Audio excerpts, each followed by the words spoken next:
اخطاء دفاعيه ساذجه جدا رغم كل الصفقات اللي اتعملت للنادي الاهلي. لينا كده اتكلم كابتن محمد ساهر، شايف النادي الاهلي الفتره اللي فاتت دي عامله ازاي؟ اخر مباراه والمشاكل اللي حاصله الفتره الاخيره، شايف النادي الاهلي عامل ازاي الفتره دي؟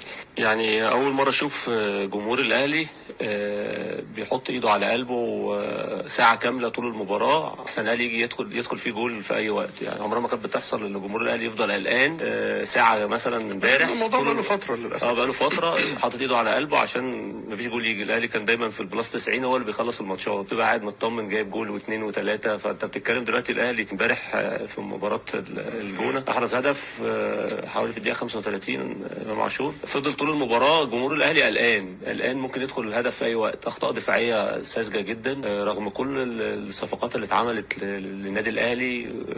صفقات كتير جدا جت، لكن قبل الدوري كان كل الناس مقتنعه ان الاهلي كل مباراه هيكسب 5 و6. الناس اتفاجئت او الجمهور اتفاجئ. تغيير مدربين 5 و6 ده يعني ايه تفاؤل يعني. لكن خلينا نتكلم اقول لك على حاجه يعني طبعا مع المقارنه يعني، ولكن هنتكلم على ارسنال لسه اخر مباراه خسران من اخر فرقه في الدوري وولفرهامبتون.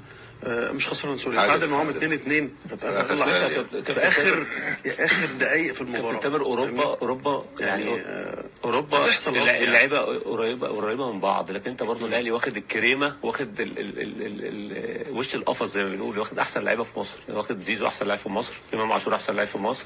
طيب شايف فين المشكله؟ شايف ايه في مشكله فنيه واضحه قدامك؟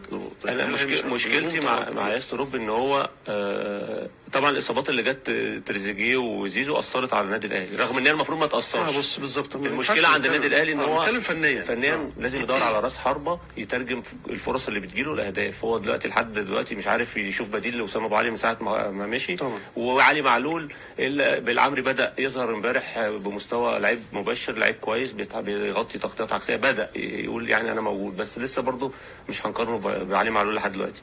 ترجمه الفرص دي كلها لازم الاهلي يدور على مهاجم. كاموش طبعا غير مقنع تماما، مروان عثمان برضو غير مقنع كفرود للنادي الاهلي. دلوقتي اللعيبه اللي هي تحت الفرود لو مش فايقه مش هتحرز اهداف، يعني ما حرزتش اهداف، الاهلي ممكن يتعادل في اي وقت. وكمان امبارح مشكله ياستروب كمان في مشكله انه بيلعب امام عاشور وبين رمضان، الاثنين الملعب ما يستحملش، الاثنين صناع لعب، الاثنين نفس الريتم. المفروض كان بدا بجناح، كان بدا بحسين الشحات وخلى امام عاشور هو رقم 10 وخلى بن رمضان على الدكه او العكس يعني. لكن انا مش شايف امبارح ان هو كمان يلعب باثنين نفس الاداء ونفس الريتم كصناع. يعني شايف المشكله اللي عنده في نص الملعب، مش عارف يوظف اللعيبه. مشكله كبيره جدا. كمان في خط الظهر في مشكله كبيره جدا بين ياسين وياسر ابراهيم. في اوقات كتير جدا الكره بتعمل مشاكل بينهم، التفاهم بينهم مش احسن حاجه. وكمان الاهلي ما بيعتمدش يا كابتن تامر على العرضيات.